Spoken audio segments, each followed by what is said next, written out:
Hey everyone, this video is using the Paper Rose Butterfly Garden paper pad and die cuts. These are absolutely gorgeous. I absolutely love them. The color combination is just so pretty. They are quite busy for me, so I did have to work out a way to tone that down, but I partnered it with Nina Desert Storm 100-pound cardstock for the card bases. I decided that using this paper pad, I was going to use the whole thing up in one go using the Call Me Crafty April 2022 template. I've used this on a previous video. I'll put a link up in the top corner. And what I decided with this paper pad is just to try and go through it relatively quickly. I did have a bit of strategy with it though. I was working through the different pattern papers and trying to figure out how I could best match up complementary pieces of paper for the two pieces that go on each of the card designs. So if you haven't seen this template before, there is a large piece of pattern paper that goes on the front, and then there's a smaller piece that goes on the right hand side that kind of tucks under the front flap of the card. It's quite an unusual shape, but makes the size of a mini slimline card. There's a lot of butterflies in this paper pack. And so what I tried to do is make sure that anytime there was paper that did not have butterflies on it, that I chose the side that I thought would match with the butterflies the best. Not all of these papers I think are a good match or a good combination. The color palette's very pretty, but I did find that, if I had the bright blue butterflies, I was not going to pair that with the green stripe, for example. So I did have to get quite strategic about what I used with each one. To make it a little simpler, I kept a couple of the pieces of paper separate, some of them with neutral tones so that I could make the decision later in the card making process.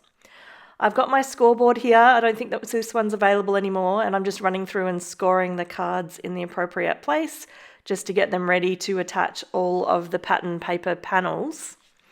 So here I am getting started. I'm using different designs and doing them in bundles. So you'll see that I'm running through and picking up a big combination. I'm kind of covering my desk here with different panels, and then I'm going to run through and attach them. For the first group, I didn't really think too much about the design. I just knew that once I got these onto the cards, I would then need to figure out as a second step how I'm going to match these up with the second piece of paper. The alignment of these is really, really straightforward. I genuinely found these to be very fast and very quick cards to make. The shape of the card is a little unusual. My biggest challenge is always what to use for envelopes for these. I haven't really found a place to find reasonably priced envelopes that are a good fit. I think some people do actually make their own envelopes for these, and maybe I could do that with some pattern paper. I seem to have quite a few sheets of 12 by 12, so maybe I can dig around and find something that will match this pattern paper to create my own envelopes. But for the actual card design itself, this part was super, super quick. All right, you can now see that I'm starting to do the second piece, and you do put it on the opposite side, so when it folds over, you can see it on the front of the card. Where possible, where there's a really busy design, I'll then put more of a neutral for the piece on the end.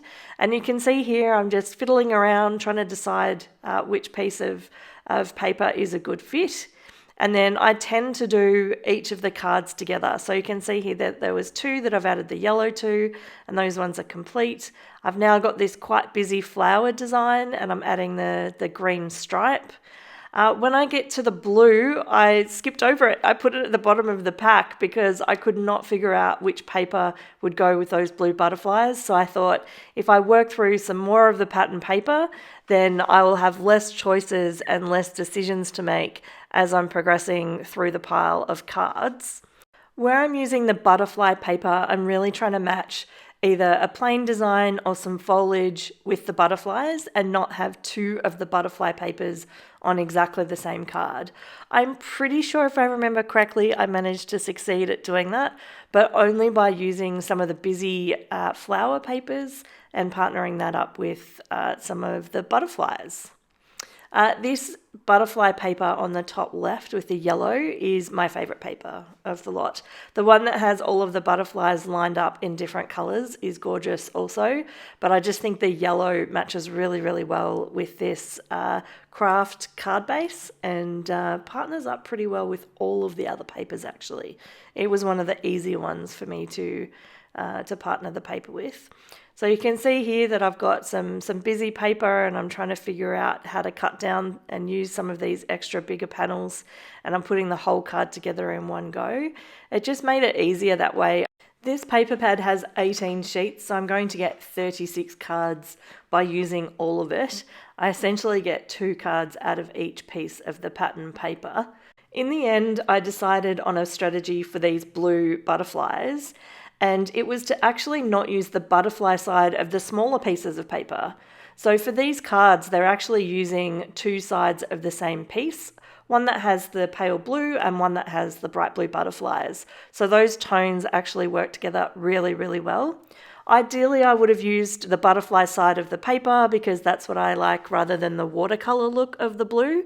But by matching it up, I was able to actually finish a card that I actually really liked, which meant I had to forego a few butterflies for the sake of some really pretty looking cards.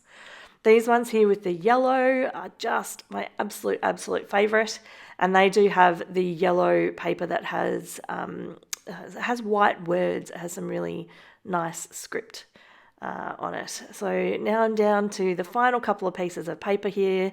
I'm really looking at what I have left and I'm partnering everything up to make some decisions as to what those final few cards are going to look like. And it does mean I'm using, again, some of the plainer paper off the end. Because I don't have a white card base, having some pale coloured pieces of paper that were either the white here with the pink stripe or even just that component that just has a small amount of foliage but a white piece of paper, that actually works really well because it's a direct contrast against the craft cardstock. If I'd had white card bases, I would have actually been way more restricted about what I would have used on the cards because putting white on white doesn't really make too much sense. So I'm now just finishing up the final few cards, and I do have a bit of a confession to make. I was not recording when I added all of the die cut pieces and the sentiments and all of the decorative elements on top of each of these cards. I, for whatever reason, thought I hit record and I did not. So I do not have a bunch of that footage to show you. I do have the final cards that I can show you, of course. But that's a bit unfortunate that I made a bit of an error. And once you've made the cards, you cannot unmake the cards. I can share that it did probably take me about 45 minutes to add all of the elements. And when I ran through and added them, I did a first pass through, just adding butterflies and sentiments and foliage and different decorations to each card. And then I went through with a second pass and I added all of the little extra pieces that were left. And honestly, by the time I had finished my 36 cards, I had, I'm going to say, 6 or 7 things left. And they were the small individual leaves that you can see on here. I didn't use the So Sweet or That Smile or the bow. So quite a few off this page, but all of the butterflies, the hat, the basket, they all got incorporated. In fact, I'm not sure I used the basket, but I definitely used that big hat. They all got incorporated into the cards. What you can see here is just a little section of me pulling everything out and then trimming off those little tails. I actually think if I did this again, I wouldn't pull it out and cut the tails. I would actually just cut it directly while it was all still connected together, because pulling everything out actually took a little while. I had to be very careful about not damaging the die cut when I was pulling them apart. And so if I had actually chopped those directly while they were as part of the broader piece of paper, I think that would have worked a lot better. But this was a pretty quick process and the die cuts are absolutely beautiful. Because of the nature of the cards, I'm running through with my bone folder and refolding them, but you get some insight here as to what I actually did with the butterflies. And I've got such a combination. There's a hello card, some happy birthday cards.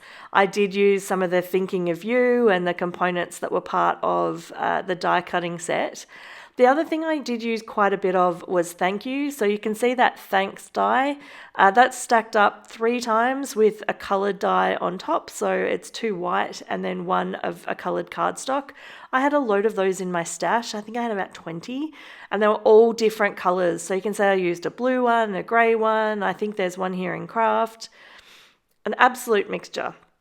So here are the 36 cards. I'm going through these relatively slowly because this is the first time you actually get to see the decorations that I've put onto the cards. They are super, super pretty. I did add elements on the right-hand side to either hang over like the original sketch intended or to actually tuck under. So you can see those moths and the butterflies are kind of tucking under the top flap.